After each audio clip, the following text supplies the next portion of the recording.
Originally, this video was going to be about depression, but as I've done my research, I've started to notice a trend of burnout and depression being very closely interlinked.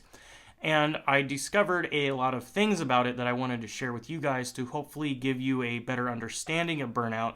Because if you have a better understanding, you might be able to make some conscious, good decisions for your own mental health, because that's extremely important. The point of this video is to do two things: to bring awareness to burnout, its relationship to depression, and try to give some version of a solution.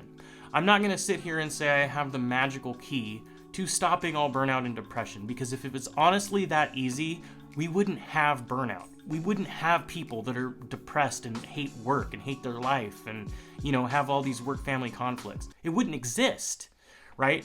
But it does. And it exists because of these aspects, which are all their independent factors. Right? What are the 6 aspects of burnout? The first one is demand overload. Now, you've seen this at work a whole lot, where other people aren't showing up.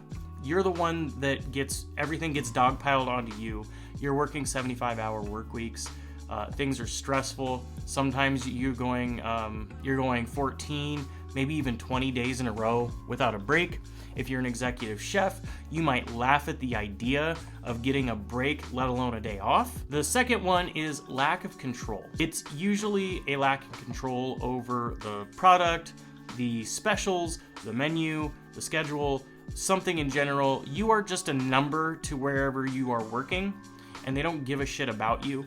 And that creates a sense of not really having control over your work environment. Next, we have insufficient reward. So you've seen this before, where a good day is just when you don't get bitched at, right? A good day is just when nothing bad happens. So this is a problem, and there's this tendency for the modern day boomers and the previous generation to talk about millennials and Gen X and call everybody a bunch of snowflakes. But the thing is that every generation has burnout. They suffer from burnout, and not having positive mental health isn't something that you should be flexing, right? It's actually really negative. And as we've gone on, as humans have gone on and developed a better understanding of psychological conditions, we have realized how big of an impact negative work environments actually have on mental state. And because of this, we need to recognize that and start creating more positive work environments. The next aspect of workplace burnout is a socially toxic work environment. A lot of this can be people stabbing each other in the back, constantly gossiping about one another, throwing each other under the bus, and just being generally toxic. You see this a lot with servers. I noticed I see this a lot less with cooks, but it does happen. And because the server community and the back of house and the front of house community are part of the same community, sometimes you end up with these interpersonal conflicts, these really nasty breakdowns. And it's really hard. It's almost like an infection, especially when the cooks start screwing the servers, and then you end up with a lot more drama than you probably would ever care for in your whole life. The next one is absence of fairness. Treating one person one way while they treat another way. Say you get yelled at because you're using the wrong color cutting board, where the other person has been using the wrong color cutting boards for the last 8 months and nobody has said anything. It's a simple thing, but stay with me because there's more to this. Value conflicts. What do I mean by value conflicts? Well, let's take something that's a little more serious. You drop a steak on the floor and the manager expects you to take it into the dish pit, spray it off, and put it back on the plate. To anybody that's watching this that is not cooks, in the 18 years that I've been working in the industry, I have not once seen this. I am using this as a hyperbolic example of a value conflict, okay? So I don't want you to think that this is a regular occurrence at restaurants. I'm essentially saying that you have a set of values that come into conflict with another set of values. There is the accepted truth and reality of what the health code is, and then there's what everybody else decides it's going to be, and sometimes those value conflicts can cause trouble and even cause these socially toxic kind of work environment. What I did is I just listed the 6 aspects of burnout. All of these things, if there's just 1 or 2 of these every now and then, like we aren't perfect, workplaces aren't perfect, that's not really an issue for a burnout culture. We'll just call it a burnout culture. The burnout culture is developed through these 6 aspects combining, kind of like a really shitty version of Captain Planet. We'll just call him Captain Burnout. So he gets created by the 6 rings of shittiness, right? By your powers combined, I am Captain Burnout! These things on their face, they don't cause, it's not like something bad happens, you get thrown under the bus once and you're burnt out. You know, that's not how it works. It is a progressive kind of like chipping away, where you just get a little chip, you know, you have to work long hours here. That's a little chip. You requested a day off and you were told you were going to get it, but you got scheduled anyway, and they pretend like they never got the request. That's a little tiny chip. You get micromanaged one night. That's a little tiny chip. And these little chips start to add up. You're a tree, and the beaver is like the burnout, and it just slowly chews at you, and eventually the big, strong tree falls over because of all these little tiny bites here and there that got taken out of it. You often hear people say something like, I felt like my soul was slowly eroding away.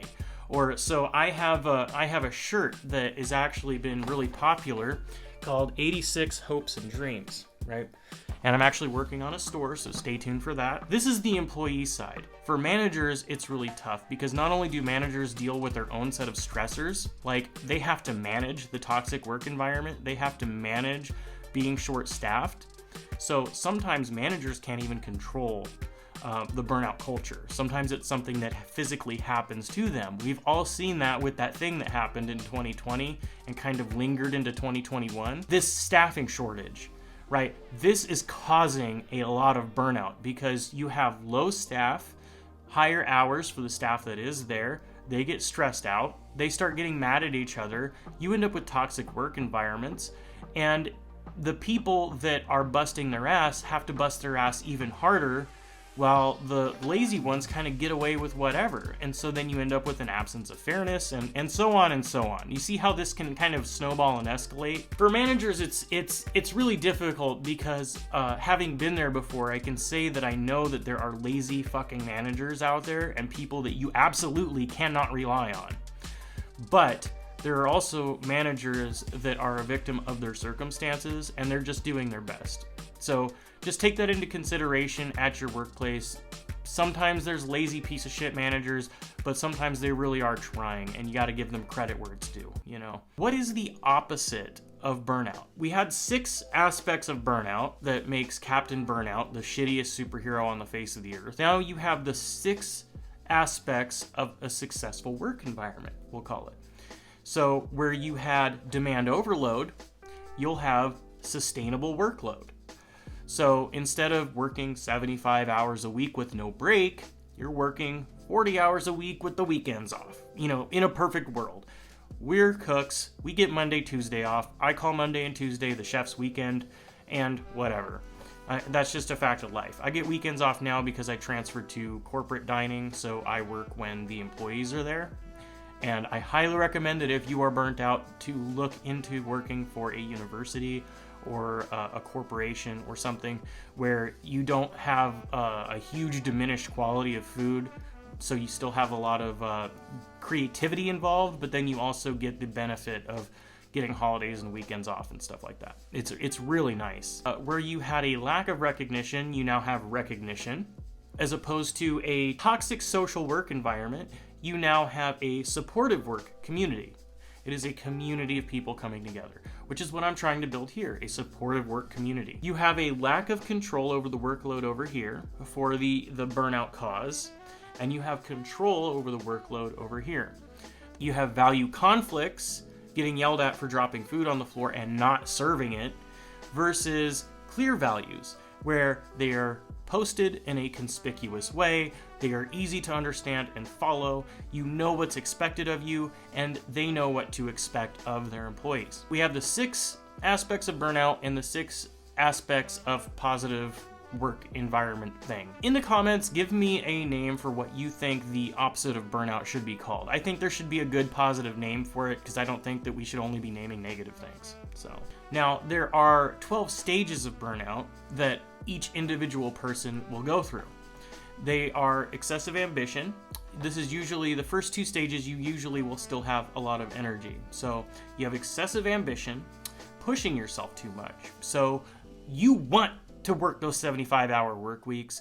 You have ambition. You feel like if you work your ass off, eventually you're going to get a promotion. It's not going to happen, by the way. I will say that about 95% of the people that bust their ass thinking they're going to get a promotion are not going to get one. That is something that contributes to the burnout. Because of all of this pushing yourself and this excessive ambition, you start neglecting your self-care and your personal needs. You know, maybe you skip brushing your teeth here and there.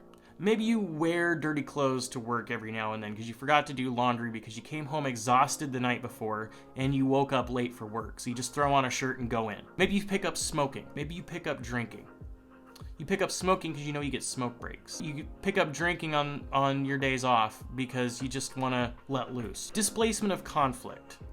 What is that? What is displacement of conflict? You have a conflict here, like at your house, and you leave your house. You see this in a lot of really nasty relationships. You know, people that have socially toxic in place at home, you know, they're cheating on each other or they get in a lot of fights and stuff. The guy goes to the bar, gets drunk. It's not solving the problem. It's not making his life any better. He's displacing the conflict and going somewhere else and doing something else to take his mind off of it. See how it's so easy to start picking up smoking and drinking and stuff like that from it? Changes in your values to validate self-worth. So before you would drop the steak on the floor, get yelled at by the manager, you now have 2 options. You can either fight it out and try to get it your way, or so you don't feel conflicted anymore, you now adopt a new set of values where now serving food off the floor is okay to do. So that's what I mean by changes in values. Denial of the problems and the shame. So these value conflicts, this displacement stuff, this constant stress and pressure that you're feeling, that you're trying to hold up the world, it's not there as far as you're concerned. It's actually really fucked up to work a 75-hour work week and be taken advantage of and make $12.50 an hour and just barely make ends meet. That is a lot of stress and pressure to feel, right? So what you do, and it's not healthy at all, is you take all of that and you just stuff it inside and you bury it and you pretend it's not there. Because then you're able to function normally and you're able to continue working for a low shitty wage for a shitty boss in a shitty work environment with shitty customers and shitty staff and shitty everything. And you can pretend like you're happy. Then you go home and you drink yourself to sleep. Next is social withdrawal. You don't want to be around people. You just want to come home and go to bed. You just want to come home, drink some whiskey, and fall asleep and pretend like you're happy. And you're starting to get into a dark place at this point. Could lead to identity confusion, not really knowing who you are, like not literally, like, you know your name is Fred, but like who you are at your core, your person, what makes you you, what are you really? Are you even good at what you do? Why am I even here? What the fuck,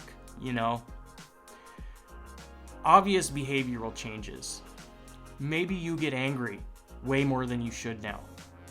Maybe you snap at any little thing.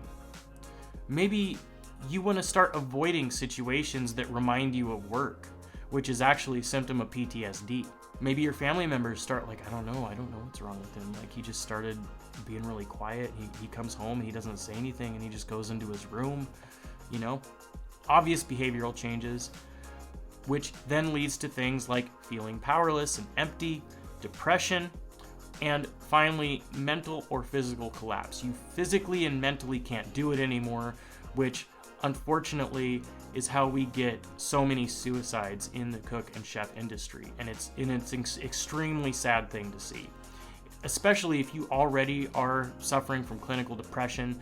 The chemical things in your brain that make you depressed, in addition to being burnt out, put you at extremely high risk for suicide. So what do you do to fix it? How do you fix burnout? How do you stop from feeling powerless and empty? If other people are having these same symptoms at the job that you're at and you're also experiencing this, it's probably systemic and it's probably not something that's going to go away anytime soon. So I would seriously consider trying to find a lower stress job, somewhere where you could be happier. The options for employees is to start looking around for a job, talk to people, try to look on Glassdoor, find something that's positive, that gives you those things that I talked about earlier. Sustainable workload recognition, supportive work environment, control over the workload, clear values, meaningful work. Obviously, maybe it's too good to be true, maybe it's not, but if you can find a place that has more of these, you're less likely to get burnt out. So that's the first thing. Now, for managers, you guys are going to be looking at this a lot differently, because from a managerial perspective, you're having to fix the culture of the burnout. Your restaurant has the culture of the burnout. And no manager ever walks into a restaurant thinking, I'm going to make everybody as stressed as I possibly can. I think some do. But for the most part, most don't really think like that.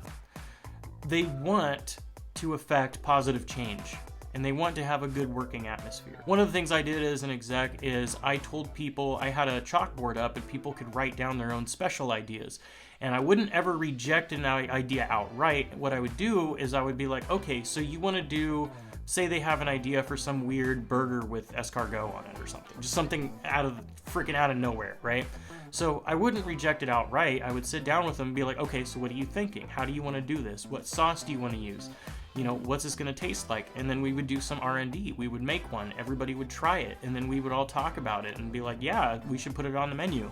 And, we sold 18 of them. You want to treat the employees the way you would treat the guests. Treat the guests as your family. Treat the employees like the guests. So essentially treat everybody like family. And you're going to hear me say that all the time, right? So what would you do if your brother was having a hard time? What if you could tell that your brother was really stressed out? Or what if your mom seemed like she was just really having a hard time? Like, how would you do that if she was working for you? And then do that for the employees.